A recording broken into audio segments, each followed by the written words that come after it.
It's an odd thing, the silence that follows a decision. The click of a button, a final swipe of a thumb, and a digital door slams shut on a possibility. I sat in my car, the engine humming quietly in the restaurant parking lot, the glowing red of the taillights in front of me blurring as the heat of humiliation finally gave way to a cold, quiet rage. What? I whispered to the empty passenger seat. The actual fuck was that? The question hung in the air, unanswered, a testament to the surreal, catastrophic train wreck of the last 90 minutes. Just 3 days ago, my biggest problem was loneliness. Now, it was a $28.50 receipt for a single entree, and a lesson so harsh it felt like a physical blow. It had all started, as so many modern disasters do, with a phone. This past Halloween found me in a state I hadn't known for 5 years, completely and utterly alone.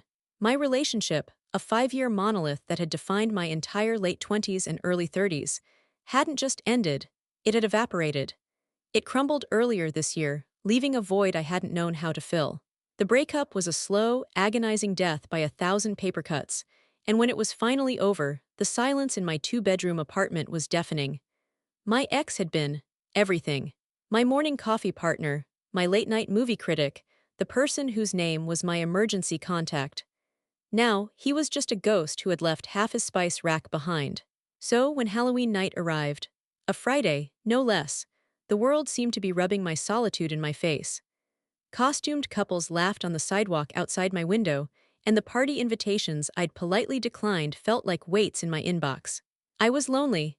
It was a raw, primal loneliness, the kind that makes you do stupid things. I was scrolling through Instagram, a blur of sexy pirates and clever pop culture puns, when the thought struck me, maybe it's time. Time to get back out there, as my friends kept saying with infuriating cheer.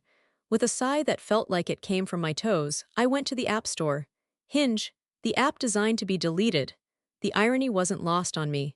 I was a first-time user, a 30-something dinosaur in a world of digital dating. My fingers fumbled as I built my profile, selecting photos that felt approachable, and trying to answer prompts with a wit I didn't feel. What if no one even looks? I set the phone down, my stomach churning with a mix of self-loathing and anticipation. I went to the kitchen, poured a glass of wine, and tried to watch a horror movie, but the phone kept buzzing. Ping, ping, ping. When I finally checked it an hour later, my jaw dropped. Over 100 likes. 100. It wasn't flattering, it was overwhelming. It was a deluge of faces, names, and winking prompts. Men from 30 miles away, men holding fish, men in blurry group photos. It felt less like dating and more like being assaulted by a digital crowd. I got overwhelmed and threw the phone face down on the couch. It was too much. The sheer volume of it made every like feel meaningless, a robotic gesture in a sea of loneliness. But the next day, Saturday, the messages started. Not just hey, but actual questions and invitations. Within 2 days, 3 different men had already asked me out. Was it always this fast? My 5-year relationship had started at a friend's barbecue, a slow burn of shared jokes and casual hangouts. This felt like speed dating on steroids. That's when I saw his message. He was one of the first few I'd matched with. His profile was good, annoyingly good. He was pretty attractive, with a kind smile that didn't look forced and clear photos where he wasn't climbing a mountain or skydiving. He was just a man in a nice sweater, in a coffee shop. And best of all, he lived in my town. Not nearby, not a short drive, but right here. The proximity felt safe. His message wasn't a lazy hey. He'd commented on one of my prompts about my favorite travel destination. I see you're a fan of Kyoto. I've always wanted to go. Did you make it to the bamboo forest? Me, I did. It was even more incredible than the pictures. And a lot more crowded. I can imagine. I'm hoping to finally plan a trip next year. My job's been crazy, so I need a real escape. What do you do? And just like that, we were talking. The text conversation flowed through Friday night and into Saturday with an ease that startled me.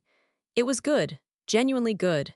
He was witty, articulate, and asked questions about me. He talked about his job in finance, but not in a bragging way. He mentioned he was close to his family. He seemed normal, stable. We talked about our pasts vaguely. He said he'd been single for about a year, that he was tired of the scene, and was looking for something real. It was exactly what I wanted to hear. Honestly, you seem different.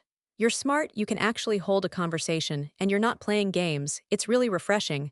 I felt a little flutter. Was this it? Was it this easy? Me, I'm not a fan of games, just looking for a good, genuine connection. Him. Me too, which is why I'm going to be bold. I know we just started talking, but I'd love to take you out for a proper date. No pressure, but I feel like we have a good vibe. Are you free tomorrow? Tomorrow. Sunday, it was fast. My thumb hovered over the screen. My ex and I had texted for 2 weeks before he even asked for my number. Part of me screamed, too soon, it's a trick. But another part, the lonely part, the part that just wanted to feel like a desirable woman again, whispered, why not? I typed back, I wouldn't usually say yes so quick.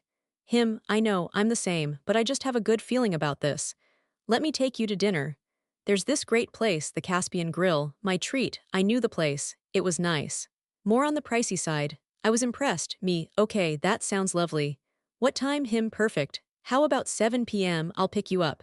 My fingers froze, pick me up. A stranger, from the internet, who I'd known for 48 hours. The bubble of safety popped. Me, that's so sweet of you, but I'm a bit old-fashioned about first dates. I'll meet you there, just send me the address to be sure. It was a test.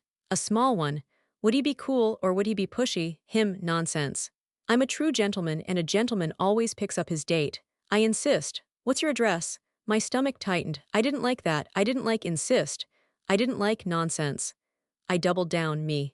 I appreciate that, I really do. But I'm going to drive myself.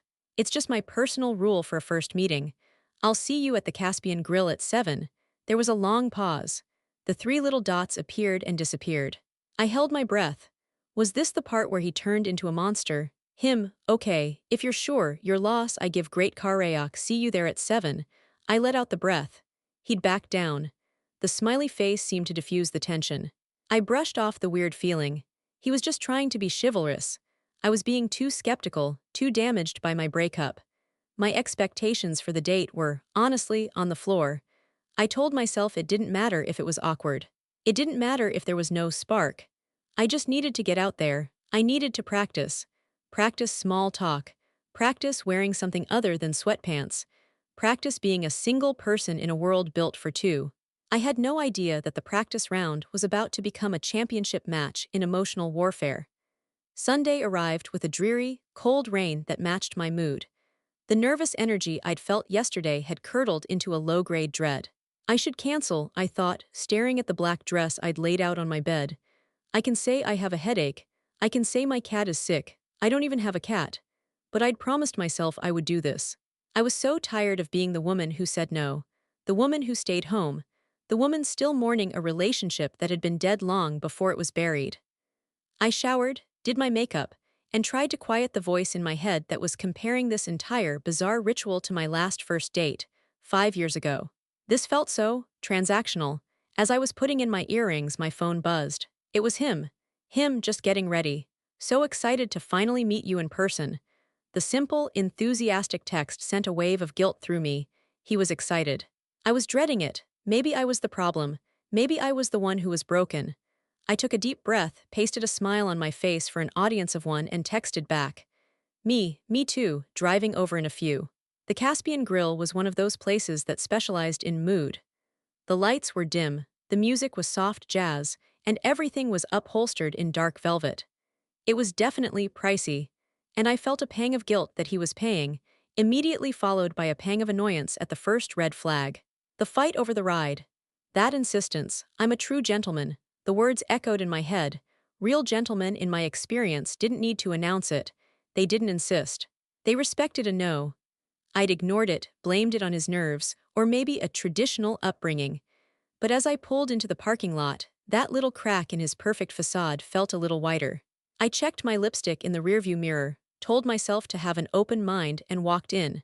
He was already there, seated at a small booth in the back. I recognized him instantly. He looked just like his photos, maybe even a little more handsome in person. He stood up as I approached, his smile wide. There she is, he said, his voice smooth and confident. Hi, I smiled, feeling the nervousness clamp down on my throat. Sorry if I'm late. Not at all, you're perfectly on time. He moved to the end of the booth and, to my complete shock, pulled out my side of the bench seat. Not the chair, the heavy, upholstered booth seat. It was awkward and clunky. Oh, I laughed nervously. You don't have to. Of course I do, he said, gesturing for me to sit. A gentleman always seats his lady. I slid in, my face warm. It was. A lot. It was over the top. It felt less like chivalry and more like a performance. He was playing the part of a gentleman, and it felt rehearsed.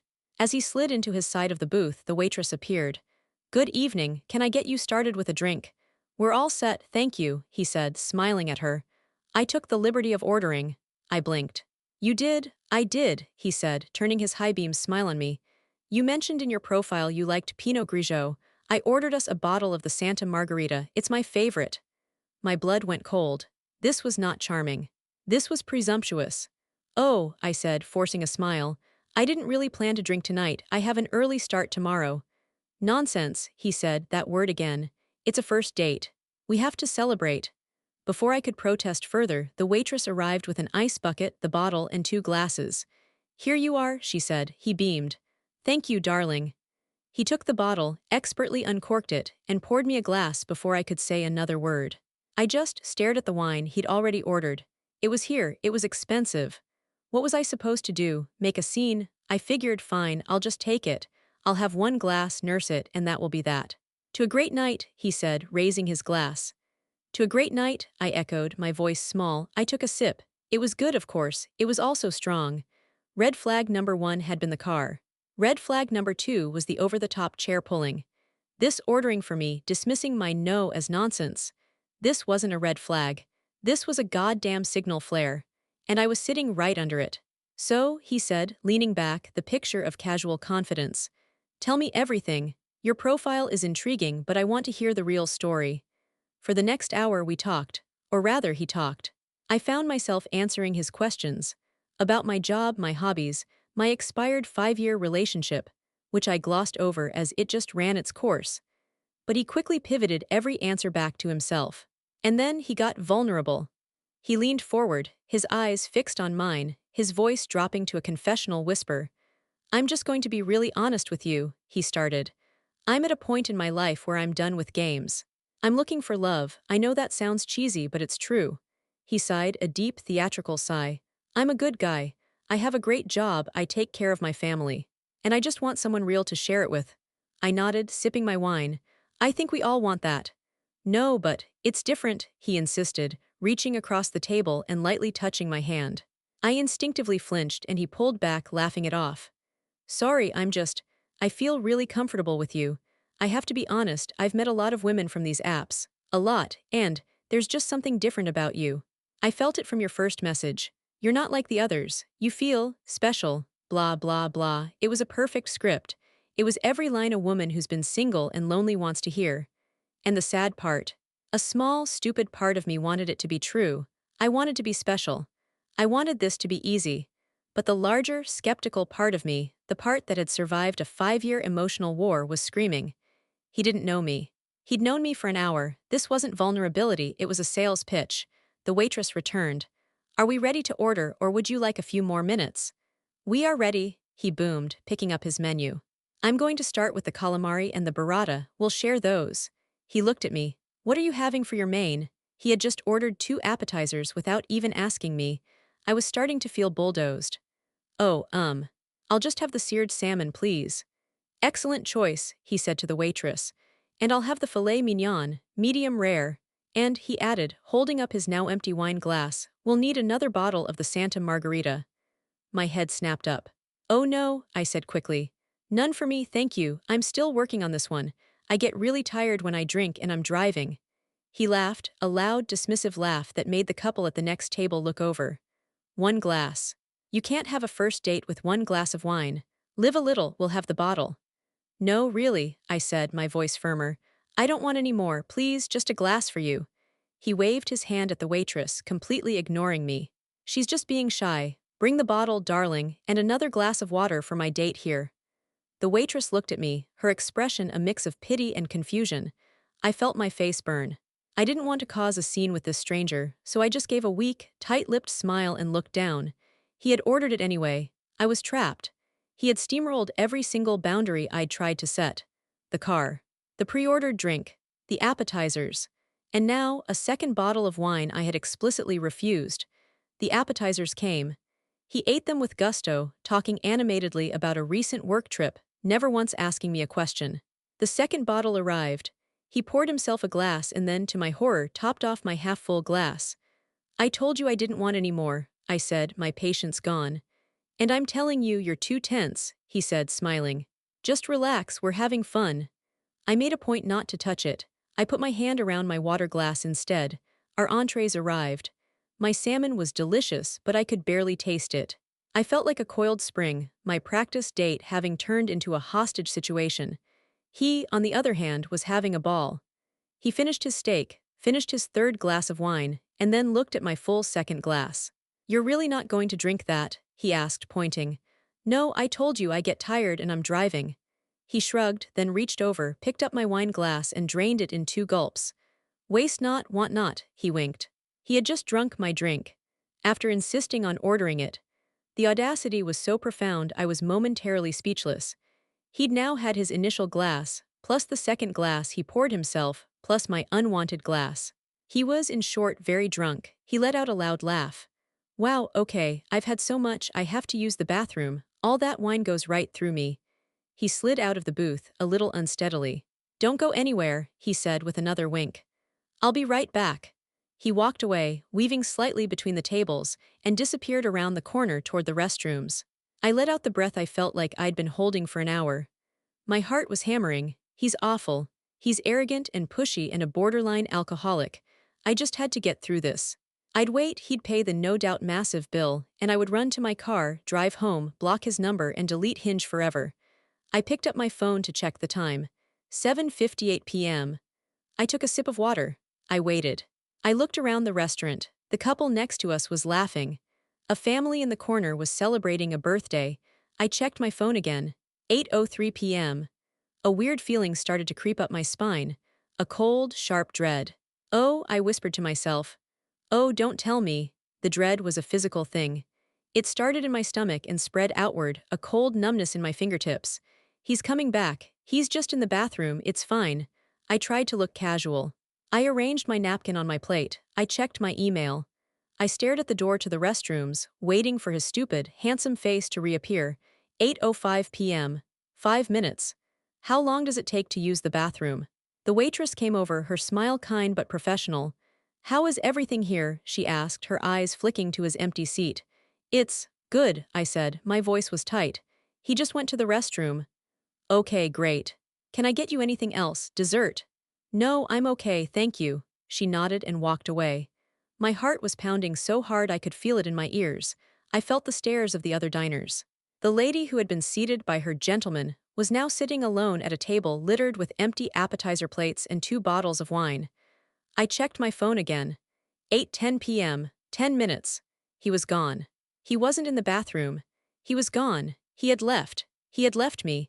He had left me with the bill. The massive 3-figure bill for the filet mignon and the calamari and the burrata and the 2 bottles of Santa Margarita. The blood drained from my face. I felt hot, prickling tears well up in my eyes and I blinked furiously to stop them. Do not cry. Do not cry in this restaurant. The waitress came back. She must have seen the look on my face. Her professional smile softened into genuine concern. Ma'am, is everything all right? My carefully constructed composure just shattered. The tears started flowing. I couldn't stop them. It wasn't sadness. It was pure, unadulterated humiliation. I think he left, I stammered, my voice thick. I'm on a first date. I don't know what to do. I think he ordered all this stuff and just left me with the bill. I was so embarrassed. I felt like a child. I felt like the biggest fool in the entire world. I only had the salmon, I whispered, as if that mattered. I didn't even want the second bottle of wine. He insisted. The waitress's face hardened. The pity was gone, replaced by a cold fury I was grateful for. That absolute bastard, she muttered. Okay, you stay right here, don't you move. I'm going to get my manager. She whisked away, and I was left alone again, tears streaming down my face. I wiped them away angrily with my napkin. I was no longer a date, I was a spectacle. The true gentleman had dine-and-dashed, and I was the collateral damage. 8:15 p.m.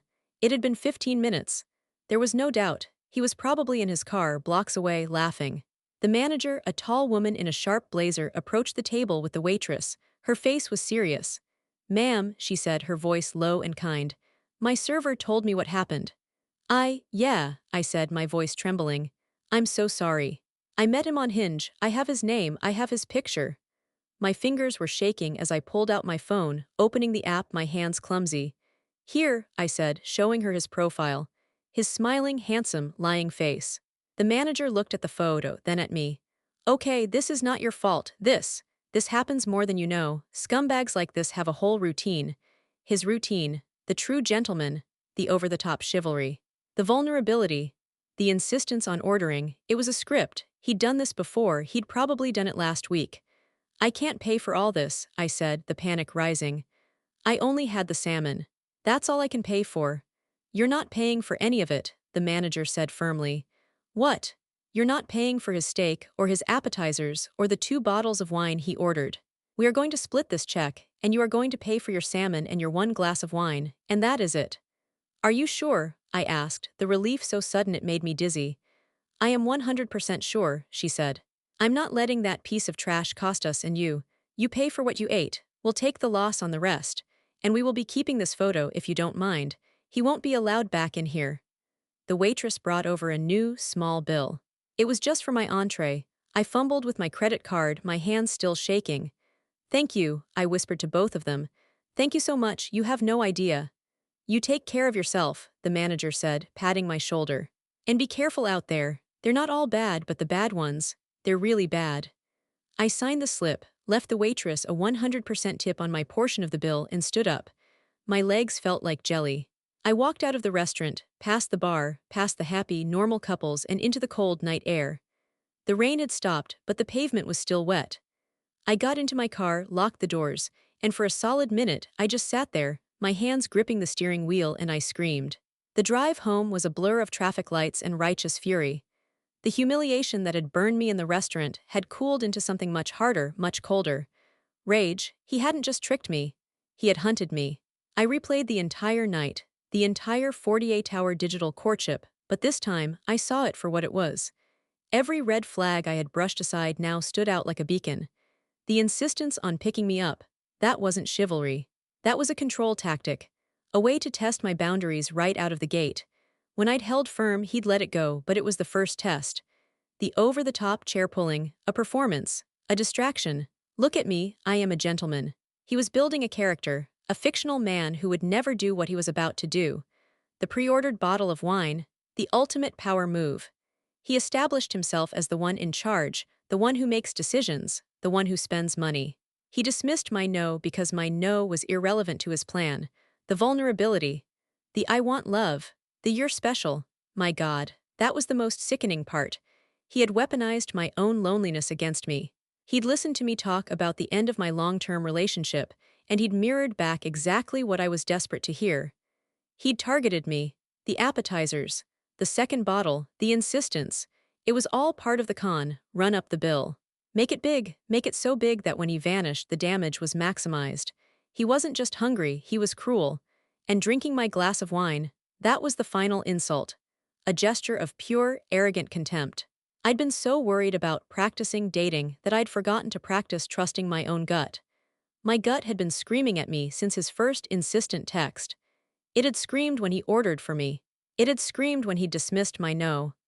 I had silenced it, told it was being too skeptical, too damaged. I'd wanted to believe just for a night that the world could be easy. That I could download an app and find a handsome, charming man who lived in my town and wanted real love. What a fool I was. I parked in my garage, walked into my silent apartment, and kicked off my heels. They hit the wall with a satisfying thud. I picked up my phone. I went to Hinge. I found his profile, his smiling, lying face.